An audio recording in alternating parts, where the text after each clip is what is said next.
अरे माँ और बाबूजी को नहीं बता सकते थे तो क्या हुआ, मुझे ही बता देते। अब क्या करूं, सब कुछ इतनी जल्दबाजी में करना पड़ा कि मुझे तुम्हें बताने का समय ही नहीं मिला। चलो कोई बात नहीं, शादी मैंने ऐसे ही कर ली, लेकिन मैं रिसेप्शन पार्टी बहुत अच्छे से करूंगा। उसमें तुम अपने सारे अरमान निकाल लेना मेरी प्यारी बहना। हाँ हाँ क्यों नहीं, आखिर मेरी भाभी आई है, एक लौते भाई की इकलौती भाभी। हिमांशी का व्यवहार देखकर और उसका पहनावा देखकर सलोनी अपने मन ही मन सोच रही थी, मेरी ननद तो बहुत खूबसूरत, सुंदर और गोरी है। काश कि मैं भी इतनी गोरी और सुंदर होती तो अच्छा होता, लेकिन मैं अपनी ननद की जैसी नहीं हूँ, मेरा रंग सांवला है। सलोनी अपने मन में ऐसा सोचकर अपना मुंह लटका लेती है। कुछ देर बाद हिमांशी सलोनी को अपने भाई के कमरे में लेकर आती है। भाभी जी, आपको अगर किसी भी चीज की जरूरत हो तो मुझे बता देना, मैं यहीं पर हूँ, आवाज लगा देना, मैं आ जाऊंगी और आपकी मदद करवा दूंगी। अभी तो मुझे किसी भी चीज की जरूरत नहीं है ननन जी, लेकिन अगर किसी चीज की जरूरत होगी तो मैं आपको तुरंत बुला लूंगी। आप चिंता मत करो, आपके अलावा इस घर में मेरा है भी कौन जो मुझे समझ सके। एक भाभी के लिए एक ननन बहुत मायने रखती है, आप तो इस चीज को समझती हो ना। हाँ हाँ क्यों नहीं मेरी प्यारी भाभी, बिल्कुल समझती हूँ, आप चिंता मत करो, मेरे रहते इस घर में आपको कभी किसी चीज की परेशानी होगी ही नहीं। ऐसा बोलने के बाद हिमांशी अपने भाई के कमरे से बाहर आ जाती है।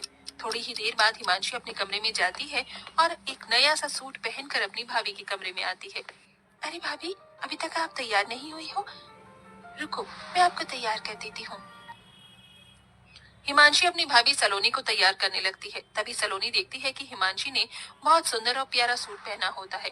वो शीशे में अपनी ननद को देखते हुए कहती है, क्या बात है ननद जी, तुम्हारा ये सूट कितना प्यारा लग रहा है, तुम्हारे गोरे रंग पर खिल रहा है। मेरा रंग काला है ना, तो मेरे ऊपर ऐसे कपड़े अच्छे नहीं लगते। मैंने कई बार ऐसे कपड़े देखे हैं, लेकिन मेरा रंग और बेकार लगने लगता है। अरे भाभी कैसी बात कर रही हो आप, ये तो बहुत प्यारा कलर है और ये कलर भी मीडियम है, इसे गाजरी कलर बोलते हैं।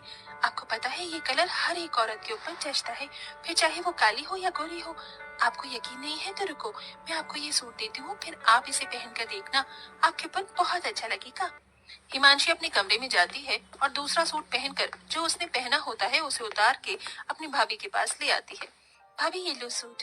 अरे ननन जी, आपको ये सूट मुझे देने की क्या जरूरत थी, रहने दीजिए। अरे क्या हुआ भाभी, आप मेरी भाभी हो, मैं इतना नहीं कर सकती, चलो इसे पहनकर दिखाओ। हिमांशी के ऐसा कहने के बाद सलोनी हिमांशी की बात मान लेती है और सूट पहनकर अपनी ननन को दिखाती है। देखो ननन जी कैसा लग रहा है। पहले तो मुझे लग रहा था कि मेरे रंग के ऊपर ये अच्छा नहीं लगेगा, लेकिन मेरे सामने रंग के ऊपर ये मुझे बहुत अच्छा लग रहा है। हाँ हाँ क्यों नहीं भाभी, आपके ऊपर ये रंग बहुत अच्छा लग रहा है। कलर कुछ नहीं होता भाभी, पहनने का तरीका होना चाहिए। आपके ऊपर ये सच में बहुत अच्छा लग रहा है, आज से आप इसे अपने पास ही रख लो। हिमांशी ऐसा कहकर अपनी भाभी को तैयार करने के बाद मुंह दिखाई के लिए लेकर आती है, जहाँ सब बहुत अच्छे से उसकी मुंह दिखाई की रस्म करते हैं और सभी उसे शगुन देते हैं। साथ में हिमांशी भी एक प्यारा सा तोहफा अपनी भाभी को देती है।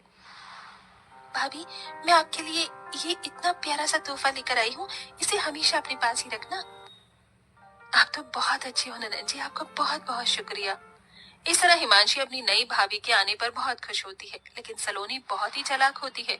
उसे जो भी चीज हिमांशी की अच्छी लगती है वो उससे लेने के चक्कर में उसके सामने ऐसा दिखावा करती है जैसे उसके रंग की वजह से उसके ऊपर कुछ भी अच्छा लगता ही नहीं।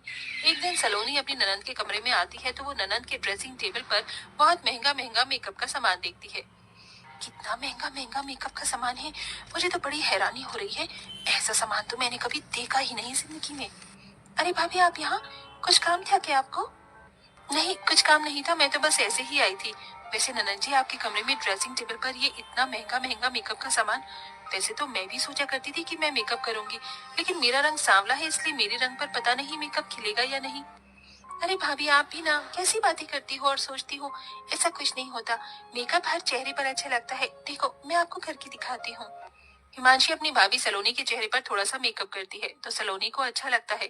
तभी सलोनी कहने लगती है, ननन जी बहुत बढ़िया मेकअप है आपके पास, काश कि मेरे पास भी होता। होने की क्या बात है भाभी जी, ये है ना, आप इसे रख लो, मैं अपने लिए और मंगा लूंगी, आपके पास रहे या मेरे पास रहे, कौन सी बड़ी बात है। सलोनी ये सुनते ही खुश हो जाती है। मेरी ननन बहुत अच्छी है, आप सच में बहुत अच्छी हो ननन जी, भगवान ऐसी ननन हर किसी भाभी को दे। ऐसा कहने के बाद सलोनी अपने कमरे में सारा मेकअप का सामान उठाकर ले आती है और उसे अपनी ड्रेसिंग टेबल पर लगाने लगती है। ननद के सारे सामान पर मेरा ही अधिकार है, मैं उनके पास कुछ नहीं छोड़ूंगी, सब ले लूंगी।